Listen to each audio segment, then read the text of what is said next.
we were able to communicate. We were able to do multiple things just being online.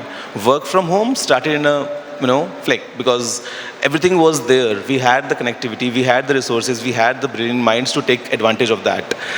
And today, it's not just about being well connected. It's about how much of services we are getting online. I was talking about my trip to Shillong. Unfortunately, in the same trip, I had my wallet, fell in the valley, and there was no way for me to recover it. To your surprise, I didn't get a new wallet for approximately 6 months. The reason? There was no need for it. I mean, I instantly thought that, oh no, all my IDs are gone, all my cards are gone, there was a bit of cash as well. Now, what to do now? But because I was using DigiLocker, instantly, in just a matter of few clicks, in my phone, I had my driver's license, I had my Aadhaar card, I had my PAN card, I had my vehicle registration certificate, everything, including the mark sheets from my 10th and 12th standard, everything in DigiLocker, working flawlessly. Now, while traveling, I'm sure you all, or like at least some of you must have tried the Digi Yatra, right? Is it like flying business class, I think? I mean, the way the check-in works, the way the security works, all you need is just your face to be scanned, and that's it.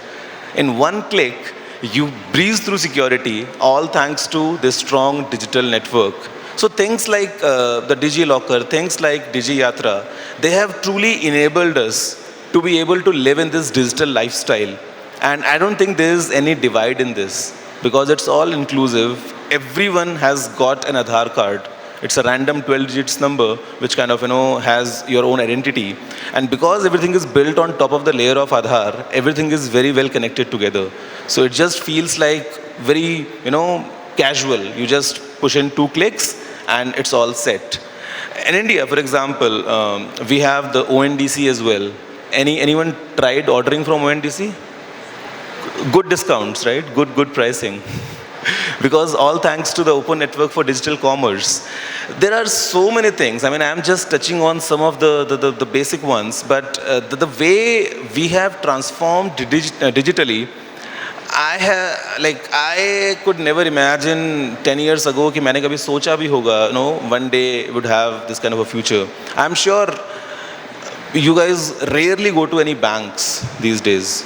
No lunch breaks, no nothing. Don't need to go to bank, right? Everything is with you. So, while I heard our Prime Minister talk about cashless economy, at that time, to me, it was a surprise that is it really possible? Because in India, the way the country worked, it was all cash. Many people didn't have their bank accounts. Many people, were all just doing the cash business. But the quick adaptation or the quick transformation of everyone, coming online at the same time has helped us, create this strong cashless economy. Now, I think there was a time in the past wherein the center of tech was limited to only a few places globally. But today, as I speak, I think everyone wants to come to India. Everyone wants to explore what's special with this country and how we are able to transform in this digital world. India is slowly and steadily kind of right now is becoming the center of technology, and especially in the digital space globally. Now I travel a lot, and whenever I go to any top event somewhere, or globally whenever I travel, I always feel यार कितने पीछे हैं वो लोग. This is my personal thing, especially in this digital domain, because the way that we have been growing up, the way that we have seen how our lives have been changing over the last few years, it's difficult to digest how a few parts of the world still function the old way.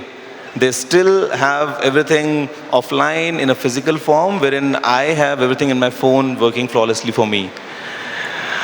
I'll tell you, now it was for the first time I saw this, and it was in Chennai. I think you can find the same thing in Bangalore as well. Go to the airport, look for any vending machine.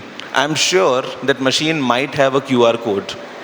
Where in world would you find a machine with a QR code? No need for any cash, no need for any transaction in terms of change and stuff, no cards. It's just pay through UPI and you can get your beverage. So this is kind of something which is baked in. No matter who you talk to, everyone, like for payments, is just a simple QR. Either you send it or you receive it, whatever. So right now, I think India is the suitable candidate to take lead and kind of to be the guiding light in terms of how exactly the digital solutions work.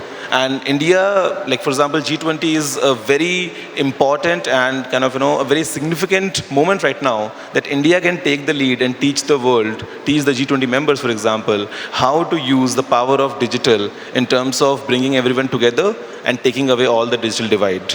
How many of you know that India right now assumes the chair for the global partnership on AI? How many of you are aware of? Let me tell you something very interesting. While the voting was going on, it was in favor of India with like two-thirds majority. And the simple reason for this two-thirds majority for the first preference that India got was because India is a trusted partner. India has always been a trusted partner. Guys, clap for yourselves. We are all Indians. So, because India has always been this trusted partner and has always been in support of ethical usage of technology for the betterment of public, we deserve this. And today, I think every major tech company, could be a startup, could be a big giant, wants to come to India, or maybe they already have a presence in India. Make in India started in 2014, and uske baad se we have seen that almost any major giant you talk about, they are making mobile phones in India. They are either doing R&D in India, they are doing their, let's say, some other kind of designing in India. So India has been the attraction for the world. The reason I see right in front of me, you guys sitting there, we got the best talent in the world, without a doubt. We got the best resources. We got the best environment. We got the best enablers coming in from the government, that this becomes the place for anyone to come and enjoy because of the fact that we have everything under one roof. And what better example than Bangalore? I think it's kind of right to say that this is the startup city of India. No matter what idea you have, no matter what kind of app you want to develop, you just need this city to do the testing. You will get the best feedback from your consumers. You'll get the best reality of whatever idea you might have, because this is the city which adapts like fastest way possible. I've been talking about payments. I've been talking about DigiLocker and everything, but the journey of Digital India is a complete 360-degree approach. It's not limited to just a few sectors. For example, you talk about EdTech, we are really strong. You talk about healthcare, health tech, we are there. You talk about agri-tech, we are there. FinTech, of course. So this kind of puts us in the strongest possible position, because we have been utilizing the power of digital for the benefit of the people. And, internet at times might be too scary for some, and because we know the consequences, because we know the reality, the way internet works, at times you'd want to feel secure while you're online. You all must be aware of the latest DPDP Act, right? The Digital Personal Data Protection Act. Now, I had a chance to meet Honorable Mr. Rajiv Chandrasekhar sir, and he explained the way the act works. It's very easy, it's very simple to understand, it's very lean. At the same time, what the act is enabling is enabling the power to be, in favor of the users, so that it kind of gives them that security when they come online. At the same time, it is trying not to hinder the progress for all these digital companies or any big organizations. So it is doing two things in one, wherein creating a safe and sound environment, at the same time making sure that we progress the right way. So all these things combined, I think it's safe to say that the future is digital. It's definitely digital, and the future is India. Everyone is coming to India, and I think India is the perfect candidate, is the best suitable one for taking the lead and pave this path for a global digital revolution. I would invite, I would request, for example, all the G20 members and all the invited countries, their startups, their companies, their businesses to come to India and see how we are transforming this world in the best possible way, keeping everyone together with the best approach towards inclusivity, with the best approach towards safety, with the best approach towards growth, at the same time moving with the fastest possible pace in this digital direction. At the same time, I definitely look forward to the brilliant minds at MeetY to create a global program to have a true global economy for everyone to come along and enjoy the power that we have seen. That's it, guys. I think there's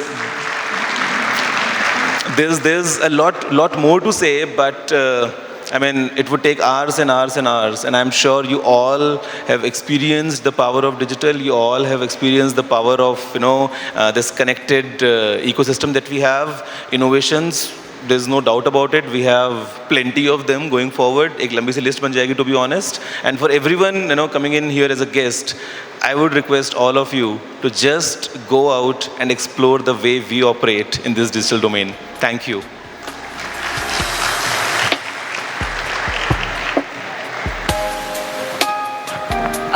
I request Gaurav to stay back.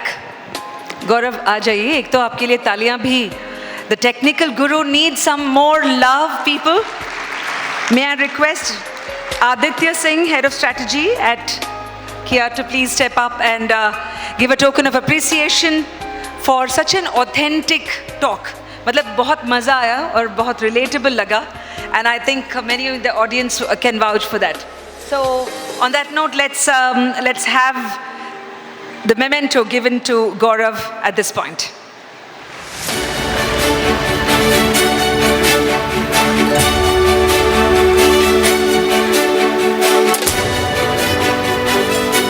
Well, a massive YouTube following, but a very, very grounded YouTuber. Many congratulations and more power to the good work that you do, Gaurav. Happy to have you in Bangalore. Ladies and gentlemen, I'm just